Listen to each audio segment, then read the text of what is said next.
Bonjour à tous et à toutes, ici Nicolas de Montréal. On est dimanche, c'est la fin de la journée, et j'en suis au jour 21 de ma cure de jus. Délicieux. Ça, c'est mon fameux jus betterave et carotte et céleri. Vraiment bon. Et je voulais profiter de cette journée tranquille pour vous raconter mon expérience psychédélique de vendredi passé, il y a 2 jours.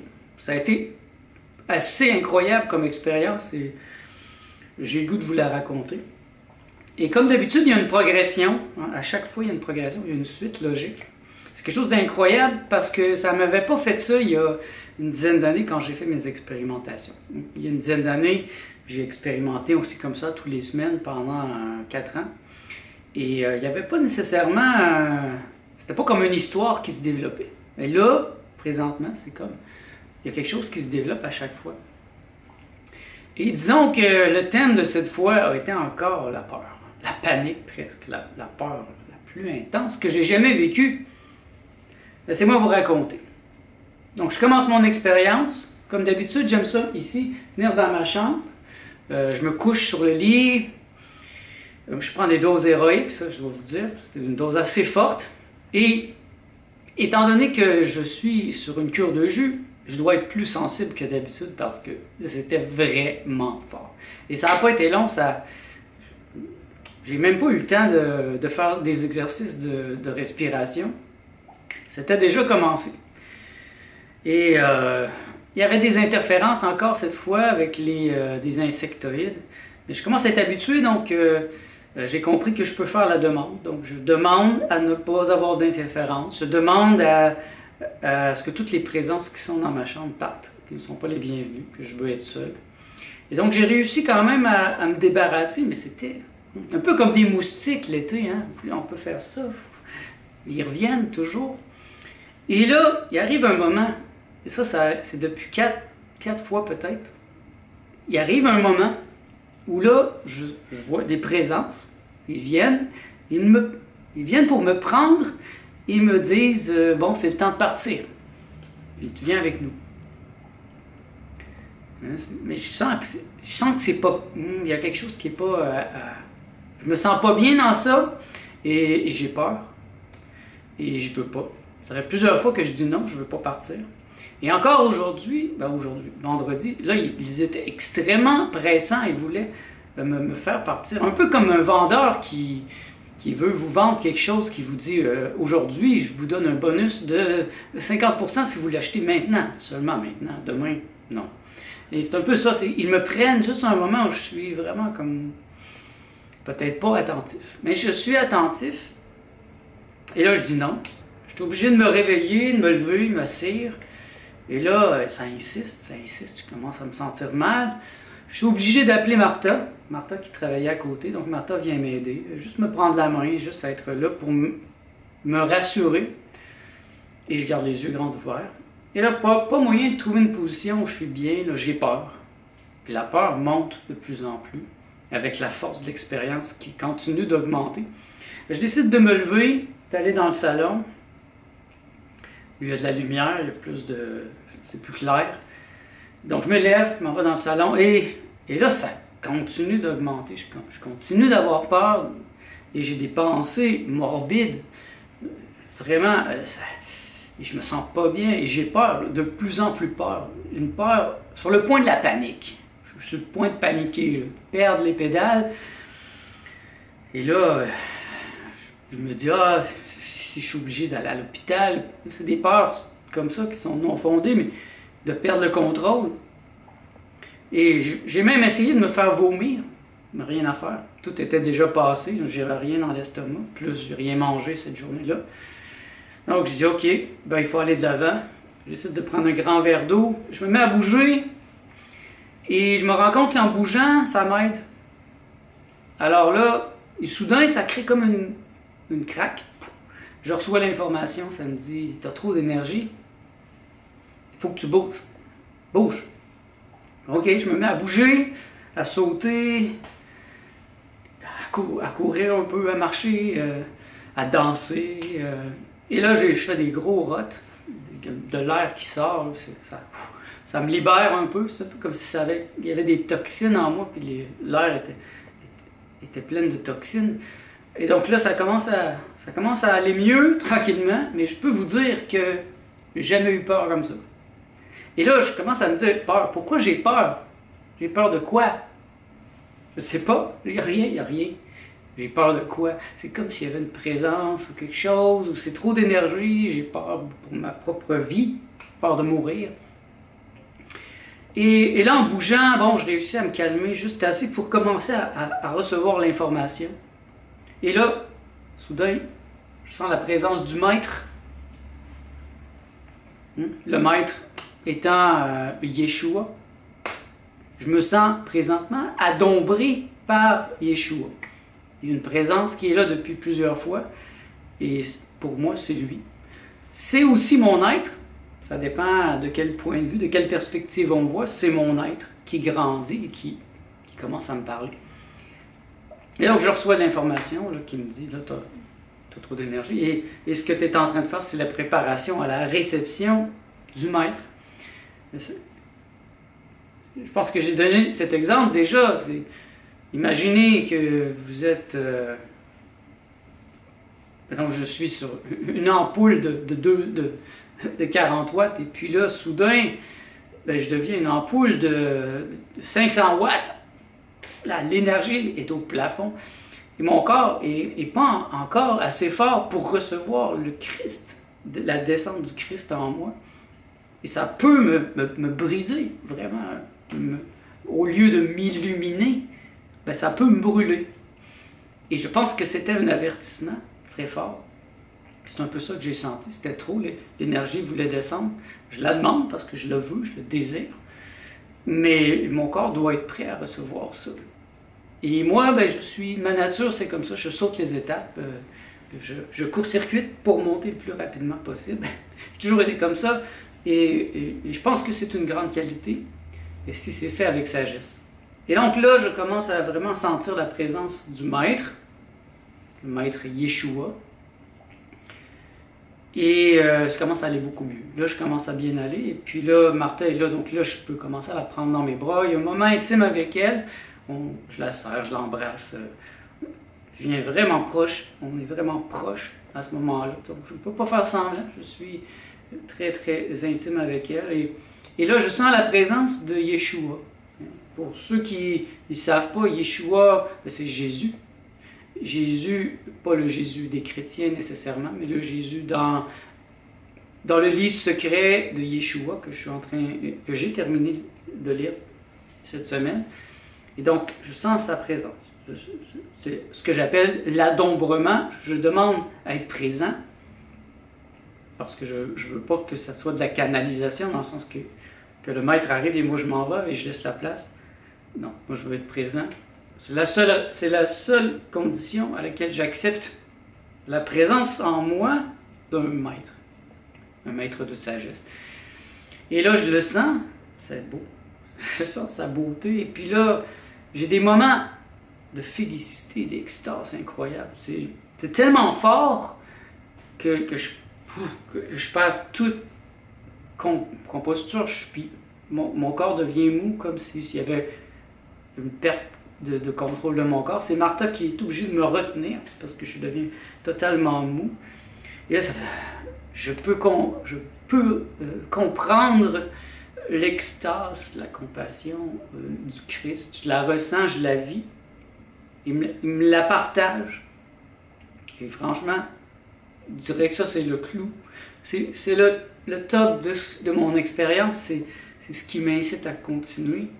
Parce que cet état, je veux le stabiliser en moi. Je veux ressentir ça à chaque instant. Et puis, après ça, j'ai commencé je sais pas, j'ai descendu, j'ai senti quelque chose au niveau du ventre de Martha et j'ai commencé à sentir qu'il y avait un travail énergétique à faire au niveau de son ventre. Et c'est étrange, qu'est-ce qui se passe à ce moment-là, parce que je vais souffler.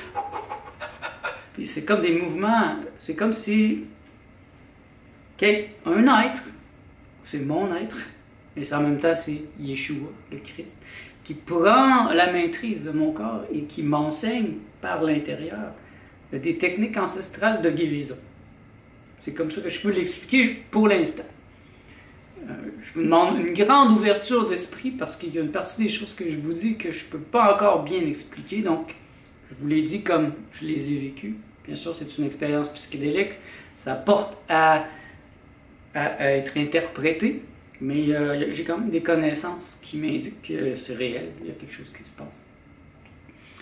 Et là, Martha, elle a dû aller travailler dans le bureau, donc je l'ai suivie et j'ai commencé à la coacher, à l'aider à travailler plus efficacement. Je recevais de la connaissance pour l'aider dans ce sens-là. Et j'ai passé un bon bout de temps avec elle à lui donner des trucs, à analyser les noms des gens avec qui elle travaillait. Et il y a eu des coïncidences assez incroyables. Je n'en parlerai pas pour l'instant parce que ça serait très révélateur, mais quand ça a été terminé, là, je me suis revenu vers moi et j'ai décidé de prendre un bain, un bon bain. J'avais acheté un gros sac de sel. Un moyen de se purifier ou de purifier sa maison, c'est de mettre du sel. Le sel est utilisé depuis longtemps comme élément purificateur. Et d'ailleurs, il y avait du sel qui sortait des mains de Jésus, Yeshua. Et donc, je prends ce bain et là, je relaxe. C'est un nettoyage énergétique profond. J'ai tellement eu peur, j'ai tellement eu mal au début de l'expérience. Et puis finalement, ça m'a lancé très très haut dans les niveaux spirituels. Et donc je suis resté au moins 1 heure dans le bain. Et c'est quelque chose que je vais refaire à l'avenir. Je me suis senti vraiment bien. Un bain chaud avec beaucoup de sel, très très très salé. Ça m'a détendu. Et là, j'ai pu revenir vers l'expérience et parler. Vraiment, je discutais avec Yeshua de l'intérieur.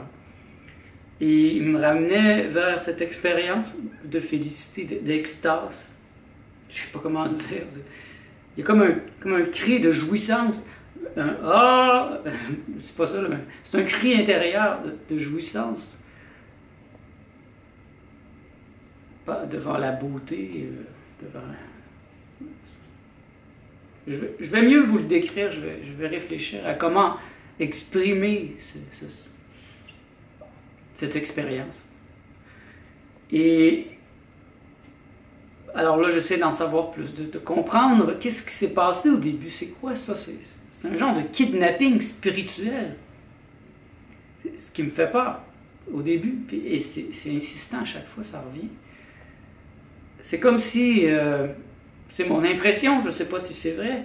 Mon impression, c'est comme si il y a des êtres qui voient bien que je suis dans un état subtil, un peu vulnérable, et ils viennent profiter d'un instant pour me kidnapper. Un genre de kidnapping spirituel. Donc je ne sais pas qu'est-ce qui se passerait si je partais comme ça. Qu'est-ce qui resterait dans mon corps? Est-ce que je serais possédé? Parce que j'ai senti après, quand je me suis levé, des pensées morbides, dangereuses. Je me trouvais dangereux. Et c'est pour ça qu'il a fallu que je me calme et que je trouve le moyen rapidement de ne pas paniquer, parce que ça montait en moi comme vraiment incroyable. Et une chose qui m'a rappelé, Yeshua, c'est de faire grandir le soleil dans mon cœur. De voir une lumière dans mon cœur.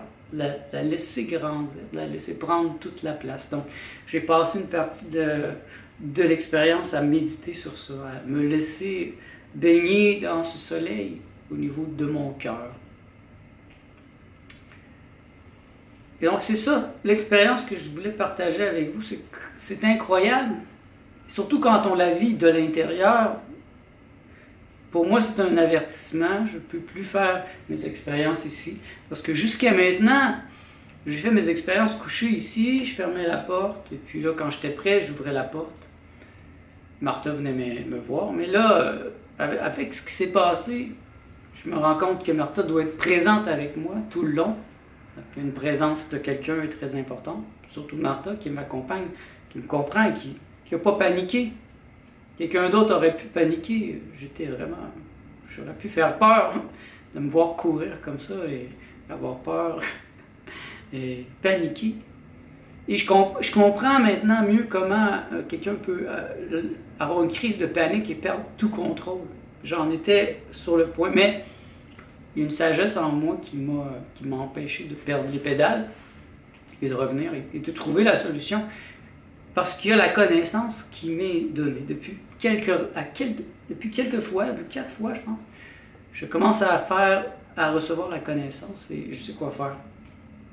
Et je sens que, comme si quelqu'un était avec moi, prenait le contrôle. C'est pas le contrôle, parce que je ne suis pas un pantin. C'est vraiment la définition de l'adombrement, c'est-à-dire que ça se fait avec un maître, avec un initié, quelqu'un qui est très avancé et qui est complètement présent. Donc je suis présent quand ça se passe et j'ai la liberté de décider oui ou non si je le fais. Mais qui dirait non? Recevoir l'enseignement de Yeshua lui-même. C'est vraiment incroyable. C'est un peu fou, mais je ne vous demande pas de me croire. En fait, ça m'importe peu qu'on me croie ou pas. Moi, je suis convaincu, je sais que c'est réel. Et je veux aller plus loin. Je veux continuer à recevoir cet enseignement d'un maître.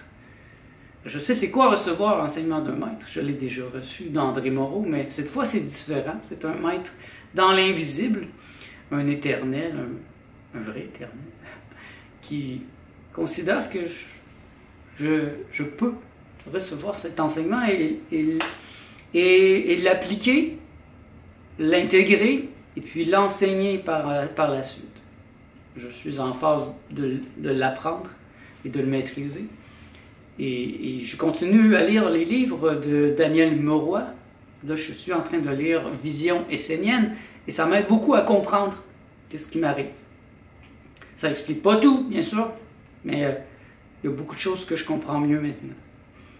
Et je me sens béni.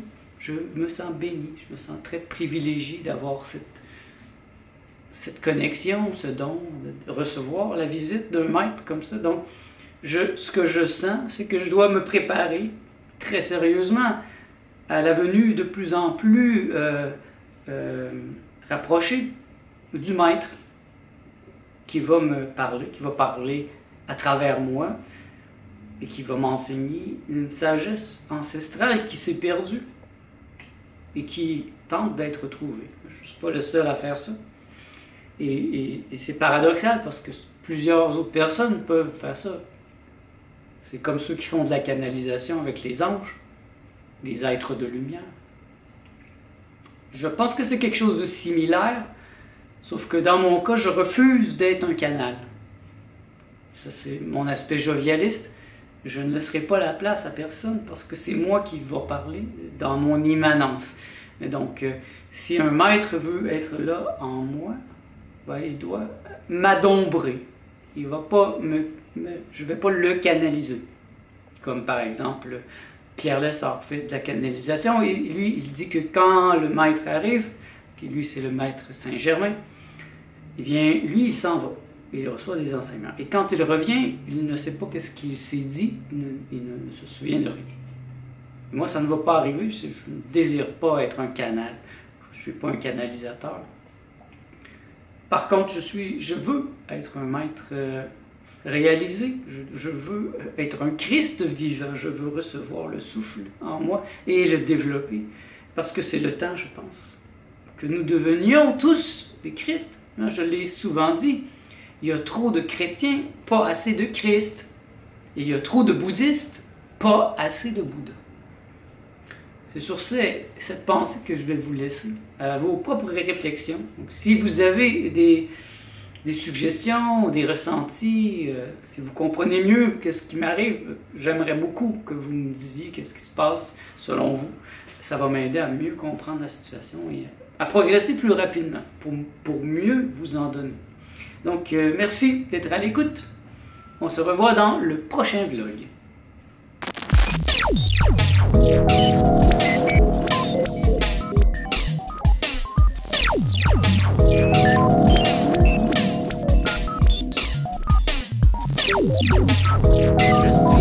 Je ne passerez pas, vous ne le vérifierez pas encore.